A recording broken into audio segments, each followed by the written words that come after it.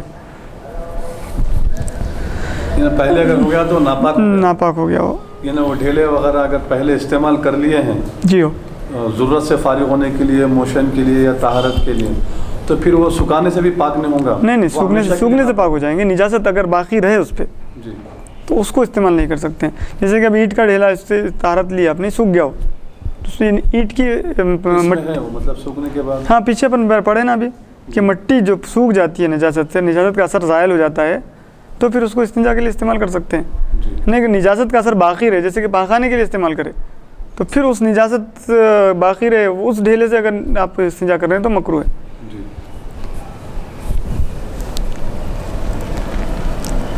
استنجا کا طریقہ اور پیشاب پاخانے کے آداب۔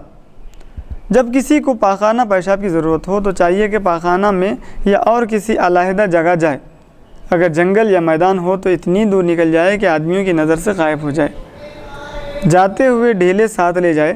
انگوٹھی یا کوئی ایسی چیز جس پر خدا و رسول کا نام یا آیت وغیرہ لکھی ہو ہمراہ نہ لے جائے، اپنے ساتھ نہ لے جائے، اور ننگے سر نہ ہو۔ بیت الخلاء جاتے وقت میں بھی ننگے سر جانے کا حکم نہیں ہے، سر پر ڈھانکنا چاہیے۔ جب پاخانہ کے دروازے پر پہنچے تو کہے اللہم انی اعوذ بک من الخبث والخبائث، پھر بایاں قدم پہلے رکھ کر اندر داخل ہو، یعنی الٹا قدم پہلے رکھے، اور بیٹھنے کے قریب اپنے جسم کو بقدر ضرورت کھولے، یعنی کہ بالکل کھول کے جو ہے نہ بیٹھے، بلکہ بیٹھنے کے قریب پہنچ گیا تو اس وقت کھول کے اپنا جو ہے نا وہ پینٹ، اپنا پاجامہ نکالیں۔ دیکھیے آپ آداب، جی بالکل۔ اور کیا ماشاءاللہ کتاب ہے بھائی، کتنی چیزیں ہیں، ہر چیز کو جو ہے نا بالکل واضح، اور ایک ایک نقطے کو، ایک ایک چیز کو جو ہے نا سکھا رہے ہیں۔ واقعی اگر اس کتاب کو اگر مسلسل تسلسل کے ساتھ اگر کوئی سن لے یا کوئی پڑھ لے تو میں نہیں سمجھتا کہ اس کو پھر کوئی مسئلے کے لیے جو ہے نا کسی کے پاس جانا پڑے، تشنگی اس کی کوئی باقی رہے، اس کی کوئی پیاس باقی رہے۔ اور دونوں پاؤں کشادہ رکھ کر، یعنی کھول کر، بائیں پیر پر زور دے کر بیٹھیں۔ اس طرف جو ہے نا آپ جمع ہو، اپنے بدن کو جھکا کر بیٹھیں الٹے پیر کی طرف، کیونکہ اس طرف زیادہ معدے میں جو ہے نا وہ زندگی جمع ہوتی ہے۔ قبلے کی طرف منہ یا پیٹھ نہ کرے، اور اپنے خیال کو پاخانہ کے سوا اور کسی کی طرف نہ لے جائے، یعنی ٹوائلٹ سے فارغ ہونا ہے بس، گندگی ہوا یا نہیں ہوا، یعنی کہ میری استنجا سے فراغت ہوئی نہیں ہوئی۔ خصوصاً دینی باتوں کی طرف، اور نہ کسی سے بات چیت کرے، نہ ذکر کرے، نہ چھینک پر الحمدللہ کہے، نہ چھینکنے والے کا جواب دے، اور نہ سلام و اذاں کا جواب دے، نہ بلا ضرورت اپنی شرمگاہ کو یا پاخانہ پیشاب کو دیکھے، نہ تھوکے، نہ ناک صاف کرے، نہ کھنکارے، نہ ادھر ادھر دیکھے، نہ بدن سے عبث فعل کرے، یعنی بیکار کے کچھ تو بھی آپ کر رہے ہیں، ادھر یوں کر رہے ہیں، کچھ تو بھی ایسا کھیل، کچھ بھی کام بیکار کے کام، کچھ بھی نہیں کرنا ہے، سب یہ بلا ضرورت ہے، بلا ضرورت ہے۔ نہ آسمان کی طرف نگاہ کرے، نہ بہت دیر تک بیٹھے، بلکہ چپ چاپ شرم و حیا کے ساتھ سر جھکائے جلد اور اچھی طرح فارغ ہونے کی کوشش میں لگا رہے۔ فارغ ہونے کے ساتھ ہی بقدر ضرورت ڈھیلوں کا استعمال کرے۔ اس طرح کہ پہلا ڈھیلا، اب یہ ڈھیلوں کا کیسا استعمال کریں وہ بھی بتا رہے ہیں۔ ڈھیلا آگے سے پیچھے کو لے جائے، اور دوسرا پیچھے سے آگے کو لائے، پھر تیسرا آگے سے پیچھے کو لے جائے، بشرط یہ کہ گرمی کا زمانہ ہو، ورنہ پہلا ڈھیلا پیچھے سے آگے کو لائے، دوسرا آگے سے پیچھے کو، پھر تیسرا پیچھے سے آگے کو۔ عورت ہر زمانے میں پہلا ڈھیلا پیچھے سے آگے کو لائے۔ ڈھیلوں سے استنجا کر کے کھڑا ہو جائے، کھڑا ہونے سے قبل جسم کو بند کر لے، پھر دائنا قدم پہلے رکھ کر باہر نکلے اور کہے غفرانک یا الحمدللہ الذی اذھب عنی الاذی وعافانی، غفرانک کا بھی کہہ دیں تو کافی ہے، یعنی تو یہ پوری دعا پڑھیں، یہ پوری دعا پڑھے، باہر نکلنے کے بعد پڑھنا ہے۔ لیکن پھر ڈھیلے سے پیشاب کا استنجا کرے اتنی دیر تک کہ پھر کوئی خطرہ آنے کا شبہ نہ رہے اور پورا اطمینان ہو جائے۔ اس کے بعد کسی دوسری جگہ پاخانے کے سوا جا کر پانی سے استنجا کرے، اس طرح کہ پہلے دونوں ہاتھ 3 دفعہ دھو لے، پھر کشادہ ہو کر بیٹھے، اور بائیں ہاتھ کی انگلیوں سے ہر انگلی کو اونچا کر کے، پہلے درمیانی، پھر پاس والی، پھر چھنگلی، یعنی اب جیسے یہ ہاتھ سے دھوتے ہیں، یہ ہاتھ سے دھو رہے ہیں تو اس کو سب سے اونچا کرنا ہے، پھر اس کے نیچے اس کو، پھر اس کے نیچے اس کو، اس طریقے سے جو ہے نا استنجا کے لیے ہاتھ کو استعمال کرنا چاہیے. یہ انگلی بیچ میں ہونی چاہیے، یہ اوپر ہونے چاہیے، اس کے بعد یہ، اس کے بعد یہ. طریقہ ہی بتایا جا رہا ہے. طہارت کا یقین ہو جائے. طہارت کے بعد جسم کو کسی پاک کپڑے سے پونچھ ڈالے یا بار بار ہاتھ ہی سے پونچھ لے کہ برائے نام طری رہ جائے اور لباس آب مستعمل کے لگنے سے محفوظ رہے. یعنی ہمارا جو پین کپڑا ہے جس میں ہم عبادت کریں گے، وہ کپڑے کو وہ پانی بھی نہ لگنے پائے جس کو نجاست آپ دور کرنے کے لیے یا پھر غلاظت کو دور کرنے کے لیے استعمال کرنے کے بعد باقی رہ گیا آب مستعمل، وہ بھی نہ رہے. بہتر ہے جی ہاں، کیونکہ وہ تو مشکل ہے، کیونکہ اب راستوں میں ہوتے ہیں، اب کہیں جو ہے محفل میں، کسی محفل میں ہوتے ہیں یا کہیں آپ جاب کرنے کے لیے جاتے ہیں، تو اب کپڑا ہمیشہ ساتھ. کپڑا نہیں تو نہیں، آپ کم از کم ہاتھی سے ایسے انگلی سے جو ہے نا بالکل ایسے دبا کے آپ ایسے جیسے آپ جلد پہ آپ کے جیسے چہرے پہ کرتے ہیں نا، ایسے کر کے پیشانی سے جو ہے نا بالکل پیشانی کا پانی نکال دے سکتے ہیں. بالکل آپ کی جلد سوکھ جاتی ہے، پھر آپ یہاں پر سے داڑھی سے ایسے دبا کے جو ہے نا پانی نکال دیتے ہیں. تو ہاتھ سے بھی رگڑنے سے پانی نکل جاتا ہے. جی، تھوڑا سا جو ہے نا رگڑنا چاہیے پانی کو ختم کرنے کے لیے. بہتر ہے، اچھا ہے، بہتر ہے، لازم نہیں ہے، بہتر ہے. طہارت کے ساتھ ہاتھ بھی پاک ہو جاتا ہے، لیکن مستحب ہے کہ پھر دھو لے، بلکہ زمین یا مٹی سے رگڑ کر 3 دفعہ دھو لے. یہ بہت اچھا ہے.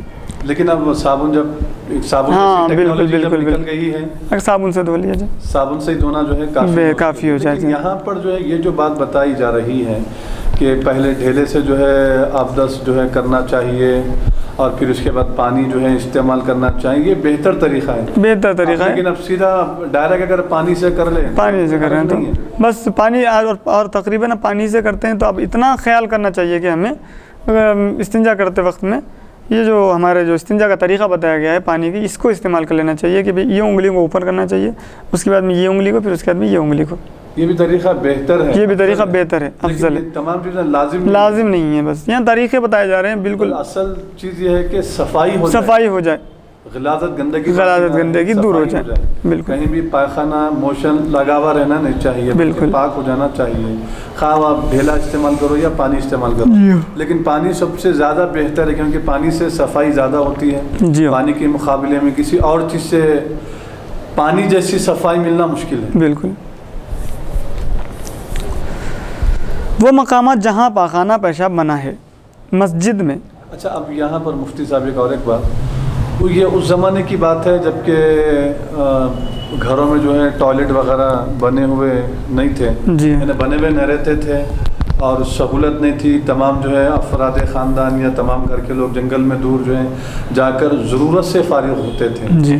لیکن اب ہر شخص کے جو ہے گھر میں ٹوائلٹ کی جو ہے سہولت ہے، آسانی ہے، تو لہٰذا اب ایسے لوگوں کو جنگل وغیرہ جانے کی نہیں بس پہلے وہی تذکرہ جو طریقہ جو بتایا گیا تھا کہ جب ہم جو ہے ضرورت سے فارغ ہونے کے لیے جب بیت الخلاء میں داخل ہوتے ہیں، داخل ہونے سے پہلے دعا پڑھ لیتے ہیں، اس کے بعد جب داخل ہوتے ہیں تو داخل ہونے کے بعد جب ہم نیچے جب جو ہے ضرورت سے فارغ ہونے کے لیے جب بیٹھتے ہیں تو نیچے جب بیٹھتے وقت اس وقت جو ہے کپڑے کھولنا چاہیے. جی. تو لیکن اب آج کل جو ہے اس زمانے میں جنگل تھا تو جنگل کی مناسبت سے یہ حکم تھا، لیکن آج کل گھر پورے ٹوٹل پیک ہوتے ہیں تو کسی کی نظر پڑنا مشکل ہے. تو اب یہاں پر اس چیز کی ضرورت نہیں، لیکن پھر بھی کر لینا سنت ہے. لیکن نظریں صرف یہاں پر جو لوگ سفر میں ہوتے ہیں، جو لوگ سفر آج بھی ہے، ضروری نہیں آپ جو ہے بس میں آپ سفر کر رہے ہیں یا آپ کار میں سفر کر رہے ہیں، اچانک آپ کو ضرورت محسوس ہو گئی تو پھر اب یہی طریقہ جو ہے اب آپ کو کام آئے گا. جی ہاں، آج بھی اس سے فراری نہیں ہے، کہیں نہ کہیں یہ ضروری چیز کام آنے والی ہے. اور آج بھی آپ ٹوائلٹ میں بھی جو کہہ رہے ہیں کہ یہاں پر ہمارے پاس محفوظ ٹوائلٹ ہیں، وہ صرف حفاظت آپ کو صرف انسانوں سے کرتے ہیں، انسانوں کی نظروں سے. انسان ہی آپ کو اس ٹوائلٹ کی حفاظت سے، اس سے جو ہے نا آپ کے پردے کو لیے کافی ہے. وہ دیواریں جو ہے انسانوں کی نظروں سے چھپاتی ہیں آپ کو، لیکن اور بھی تو نظریں ہیں جو آپ کو دیکھ رہی ہیں، جن سے جنہ سے بھی ہمیں حفاظت کرنی ہے نا. تو ان سے حفاظت کے لیے یہ حکم دیا گیا ہے کہ ان کی نظروں کے لیے دعا کافی ہے. دعا جو ہے جی، اللہ تبارک و تعالیٰ کی نگاہیں بھی ہیں، تو وہاں پر بھی ہمیں جو ہے نا حیا کرنی ہے نا. حیا کا حکم ہے یہ، تو اللہ تبارک و تعالیٰ بھی تو ہمیں دیکھ رہا ہے. اس وجہ سے جو ہے نا پردہ کرنے کے لیے ہے کہ بالکل کھڑے ہو کے بالکل کھول کے جو ہے نا بیٹھنا نہیں چاہیے. وہاں پر بھی یہی خیال رکھنا چاہیے کہ اللہ تبارک تعالیٰ کی نگاہ ہمیں دیکھ رہی ہے. اس وجہ سے جتنا ہو سکے پردے کا خیال کرتے ہوئے آپ نیچے جا کر، جب کہ بالکل آپ کا شرم کا نہیں دکھتی ہے تو وہاں پر جا کے آپ کے کپڑوں کو کھول لیں. پہلے وہاں جا کے آپ گیٹی وغیرہ تو کھولنا مشکل ہے کپڑے کی، کھول لیں، لیکن آپ کے عضو سے جب نکالتے ہیں نیچے کرنا چاہتے ہیں تو وہ بیٹھ کر کریں. سبحان اللہ، کیا طریقہ ہے، واہ واہ، سبحان اللہ. جی اب یہ چیز یہ کہ وہ مقامات جہاں پاخانہ پیشاب منع ہے، مسجد و عیدگاہ کے آس پاس، قبرستان میں، چوپایوں کے درمیان، پانی کے اندر، نہر، کنویں، حوض وغیرہ کے کنارے، اگرچہ نجاست پانی میں نہ گرے، اگے ہوئے کھیتوں میں، پھلدار درختوں کے نیچے، ایسے سائے میں جہاں لوگ اٹھتے بیٹھتے ہوں، راستے میں، مجمع کے قریب، لوگوں کے بھیڑ کے قریب، پرنالہ کے نیچے، وضو و غسل کی جگہ، ایسی جگہ جہاں قبلے کی طرف منہ یا پیٹھ کرنی پڑے، گھر ہو خواہ جنگل، ان تمام مقامات میں پاخانہ پیشاب کرنا منع ہے. نیز کسی سوراخ کے اندر، ہوا کے رخ، سخت زمین پر، نجاست کے ڈھیر پر، پست جگہ بیٹھ کر بلندی کی طرف پیشاب کرنا درست نہیں ہے. پست مانے چھوٹی جگہ، یعنی کہ اب ایسا ڈھلاؤ ہے بھائی، آپ نیچے بیٹھ کے جو نا اوپر پیشاب کر رہے ہیں تو پیشاب پھر آپ کی طرف آئے گا نا، جی اس وجہ سے درست نہیں ہے. اسی طریقے سے کسی سوراخ میں پیشاب کرنے کو منع ہے. ہو سکتا ہے کوئی جانور ہو سوراخ میں، آپ کو ایزا دے، ایزا نہیں بھی دے، آپ اگر بچ بھی جائیں گے تو آپ کو جو ہے نا بغیر سطر کے بھاگنا پڑیں گا. کوئی جانور اگر کاٹنے آ جائے تو، سانپ ہی اگر نکل جائے اس میں سے، تب نہ اگر نہیں بھی نکلا سانپ کوئی جانور تو کوئی نہ کوئی جانور تو سوراخ میں ہوتا ہی ہے، اس کو آپ تکلیف دیں گے. تو اس لیے کسی سوراخ میں بھی استنجا کرنے کی اجازت نہیں ہے. اور ہوا کے رخ پہ بھی نہیں کرنا ہے. جنگل میں اگر کہیں بیٹھے ہوں، ہوا ادھر سے آ رہی ہے، آپ اسی طرح پیشاب کر رہے ہیں تو پیشاب کی چیٹیں آپ کے اوپر اچھلیں گے، تو یہ بھی درست نہیں ہے. وہ امور جو پاخانہ پیشاب کے وقت مکروہ ہیں، پیشابہ اور پیشاب کرتے وقت میں، پاخانہ کرتے وقت میں کیا کیا چیزیں مکروہ ہیں؟ بلا عذر کھڑے ہو کر یا لیٹ کر یا بالکل برہنہ ہو کر پاخانہ پیشاب کرنا. جیسے کہ نوجوان بچے ہمارے بالکل پینٹ اور شرٹ نکال کے جو ہے نا استنجا کرنے بیٹھتے ہیں. وہ امور یعنی وہ کام جو کہ پیشاب اور پیخانہ کرتے وقت اکثر لوگوں سے ہو جاتے ہیں، وہ مکروہ ہیں. یا ایسے وقت سر برہنہ رہنا یا قبلے کی طرف منہ یا پیٹھ کرنا، یعنی کہ سر نہیں چھپا کے سر برہنہ رکھ کے بھی اگر پیشاب کو جا رہا ہے، پیشاب پیخانے کو جا رہا ہے تو یہ بھی غلط ہے. قبلے کی طرف منہ یا پیٹھ کرنا یا کسی ایسی چیز کا ساتھ لے جانا جس پر متبرک کلام، آیت، حدیث وغیرہ ہو، یا اللہ رسول کا نام لکھے ہوئے ہو، یا ایسا کلام پڑھنا، یا دائنے ہاتھ سے شرمگاہ چھونا، یہ بھی مکروہ ہے. یا استنجا کرنا دائیں ہاتھ سے، سیدھے ہاتھ سے، یا دوسرے آداب کے خلاف کرنا، یہ سب امور مکروہ ہیں. جو بھی آداب بتائے گئے ہیں جیسے کہ کاغذ وغیرہ کا استعمال نہیں کرنا وغیرہ، ان آداب کے خلاف کرے تو یہ مکروہ ہے. اب بحمدہ تعالی، اللہ کے فضل و کرم سے یہ 10ویں نشست میں استنجا کے مسائل تمام ہوئے. اب نماز کے اوقات